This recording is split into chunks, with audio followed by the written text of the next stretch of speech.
I was very broke at the time when I finished the book, and I didn't have money to photocopy loads of copies of it.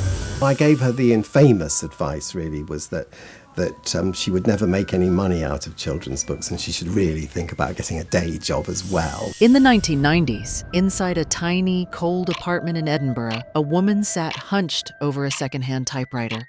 The heat was off. She couldn't afford it.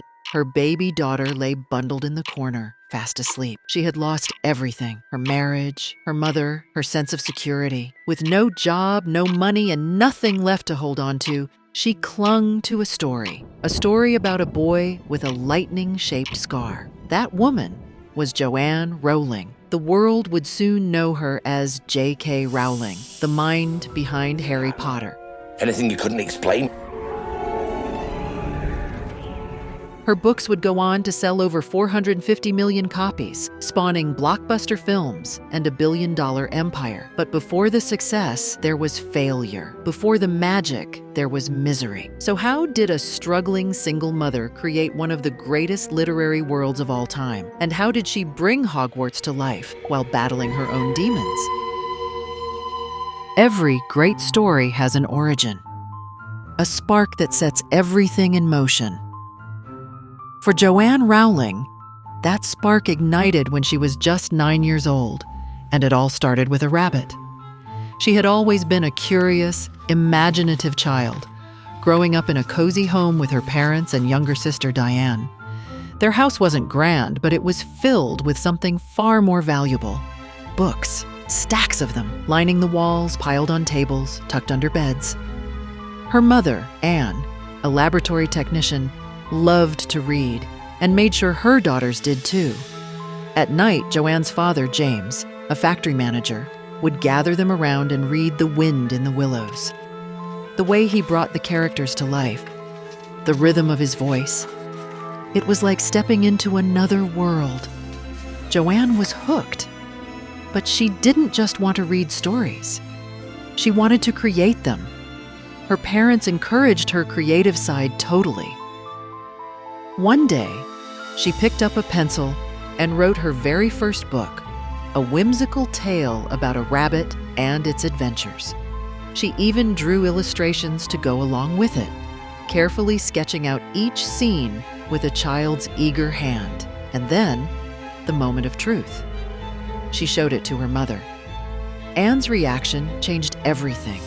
I wrote this little book about a rabbit called Rabbit and his adventures, and I illustrated it myself too, and showed it to my mother, who, as mothers do, was rhapsodized and said how wonderful it was. That single moment, that look of pure delight, set something off inside Joanne. That was the day she realized stories had power, the power to make people feel something, to transport them, to create magic out of nothing but words. From that moment on, Joanne never stopped dreaming up tales. She made up bedtime stories for her sister, sometimes so scary that Diane would run crying to their parents. But no one scolded Joanne. Even as life carried on, small moments continued shaping her path. She was still just a little girl, sitting in her childhood home, dreaming up stories. She had no idea that one day those dreams would save her. Some ideas come in flashes of genius. Others take years to develop. But for J.K. Rowling, the most important idea of her life arrived in the most ordinary place possible: a train. It was 1990. Joanne was 25, traveling from Manchester to London, a trip she had taken countless times before. She sat by the window, staring at the rolling countryside, lost in thought. And then, as if someone had flipped a switch in her mind, he appeared. A boy, scrawny, messy black hair, round glasses, a lightning-shaped scar on his forehead. She didn't know his name yet, but she knew his story. Harry Potter came to me on a train in 1990. I was sitting just staring out of the window, and the idea just fell out of nowhere. It was the purest stroke of inspiration I've ever had in my life. Rowling was electrified. The entire plot of Harry Potter started unfolding in her mind right there on that train. But there was just one problem. She had no pen. For 4 straight hours, she sat frozen in her seat, terrified she would forget a single detail. But when the train finally pulled into King's Cross Station, she bolted home and started writing. And here's where things get weird. That station, King's Cross, was the one her parents had met decades before. She had grown up hearing the story of how their love story started on those very tracks. And now, completely by chance, King's Cross had just given her something too. The gateway to the most famous magical world in history, Platform 934. Coincidence? Maybe. Or maybe some stories are just meant to find their way into the world. But at that moment, Joanne wasn't thinking about any of that. She was writing, and she had no idea how much she was about to lose. Just a few months after that train ride, everything in Rowling's world came crashing down. Her mother, Anne, had been battling multiple sclerosis for a decade. Joanne knew she was sick, but she never expected this. One day, the phone rang. Anne was gone. No goodbye, no final words. Just gone. Joanne was devastated. She shut down, drowning in grief. And in the middle of that heartbreak, she made a decision she would later regret. She ran away. She packed her bags and moved to Porto, Portugal, hoping for a fresh start. She took a job teaching English, spent her nights writing, and tried to piece herself back together. And for a moment, it seemed like she had found something good. She met Jorge Arantes, a charming, passionate journalist. It was a whirlwind romance, fast, intense, maybe too fast. Within a year, they were married. Another year later, she was holding her newborn daughter, Jessica, in her arms. But fairy tales don't always have happy endings. The marriage quickly became toxic. Jorge was controlling, angry, violent. Rowling was trapped, terrified. And when she finally found the courage to leave, she had nothing. No job, no home, just a tiny baby and a half-finished manuscript about a boy wizard. She fled to Edinburgh, Scotland, carrying Jessica and a suitcase filled with Harry Potter notes. She was homeless, broke. She couldn't even afford to heat her apartment. And worst of all, she believed she had failed. To the point, she even said that, by every usual standard, she was the biggest failure she knew. Her depression grew so deep, she even considered ending her own life. But here's the thing about rock bottom. Once you hit it, there's only one way left to go: up. And Joanne had one thing left to fight for. Not money, not success, a story. And she was about to write her way out. Some people crumble under hardship. Others turn it into fuel. For J.K. Rowling, there was no choice but to keep going. She had lost almost everything: her mother, her marriage, her confidence. Now, she was a single mother on welfare, struggling to survive. In a last bid to save her life, Rowling moved to Edinburgh in Scotland with her daughter, and with half a suitcase filled with papers about stories of Harry Potter she had already written. But she was so poor, she was forced to live on state's benefits. Her tiny, freezing apartment in Edinburgh had no heating, so she wrote in cafés. She would visit cafés like Nicholson's Cafe and the Elephant's House and type away for hours. She had no choice. She couldn't afford a computer. She couldn't even afford the cost of photocopying her manuscript. So she wrote everything by hand, filling pages with the world of Hogwarts, line by painstaking line. Her routine was almost absurd. Jessica would only nap when she was in motion, so Rowling would walk for miles, pushing the stroller through the cold streets of Scotland, waiting for the moment her daughter's tiny eyelids fluttered shut. And then she'd run. She'd rush into Nicholson's Cafe, order a single cup of coffee, one she couldn't really afford, and write for as long as Jessica slept. Nicholson's cafe was special to her. They let her sit for hours at a time with her daughter in a pushchair. In fact, the 4th chapter of the first book was written in that cafe.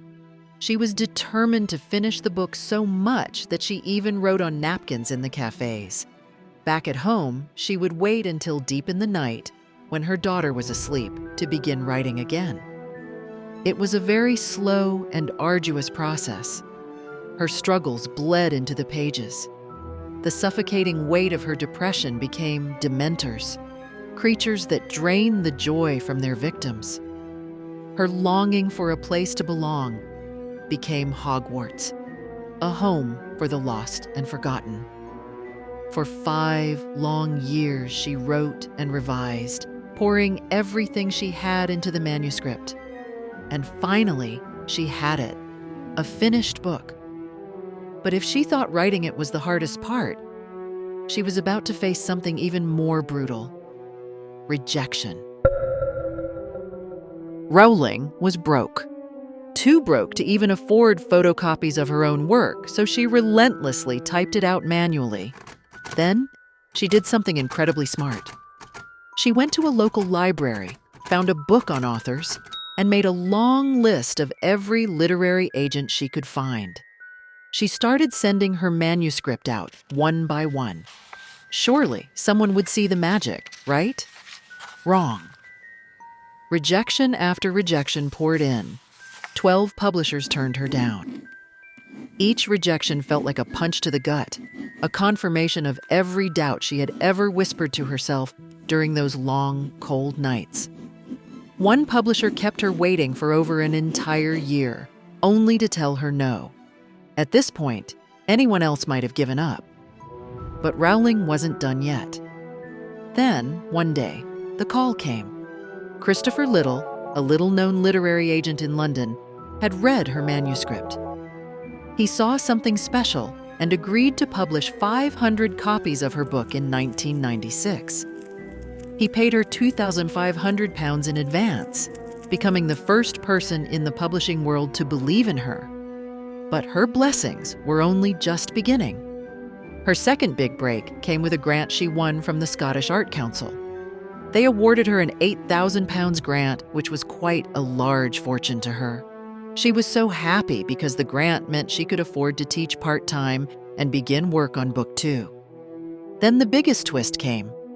In 1996, after months of rejections, Bloomsbury Publishing finally gave her the answer she had been waiting for. Barry Cunningham, an editor at the company, picked up the manuscript on a rainy night in Soho. He sat down to read, and within just 3 chapters, he knew it was a good story. But he did not envision the massive success the book would be. The thing that I really liked about the story was the friendship. I like the owls and the boarding school and the magic and Hogwarts, but it was the friendship between the children that really moved me. And what made all the difference for him was his daughter. His daughter, Alice, read through the manuscript too, and she loved it. She loved it so much that she couldn't stop reading. And for an editor in children's publishing, that was the only sign he needed.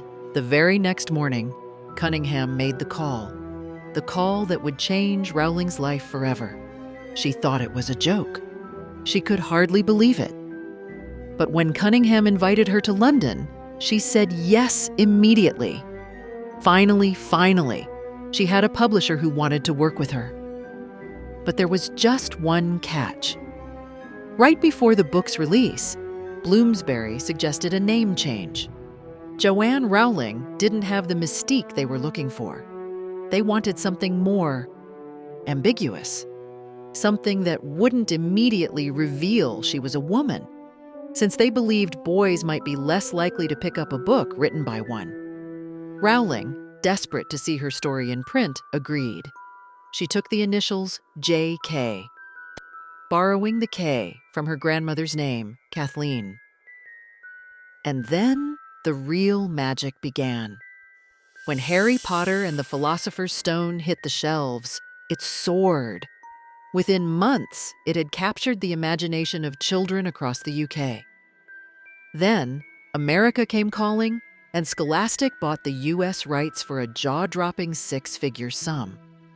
Rowling went from living on welfare to becoming one of the most successful authors in history. Her book turned into a global phenomenon, and soon, Hollywood took notice. The film adaptation sent her fame into the stratosphere. Fans lined up for hours just to catch a glimpse of her. Children from all over the world hung on to every word of every sequel, and Rowling delivered again and again. But despite the billions in sales, the worldwide adoration, and the empire she built from nothing, she never forgot where it all began. With a little girl writing stories about rabbits, with a mother who encouraged her to dream, and with a woman alone in a cold apartment, refusing to give up. Today, the Harry Potter brand is worth over $7 billion, but perhaps its greatest magic isn't the wands, the spells, or even the world of Hogwarts itself. It's the fact that one struggling single mother, against all odds, turned her pain into power and her dreams into reality. If you enjoyed this story and want more like it, consider subscribing. We share tales of people who changed the world. And if you're a parent, you'll want to stay, because the next great story might just inspire the next great mind.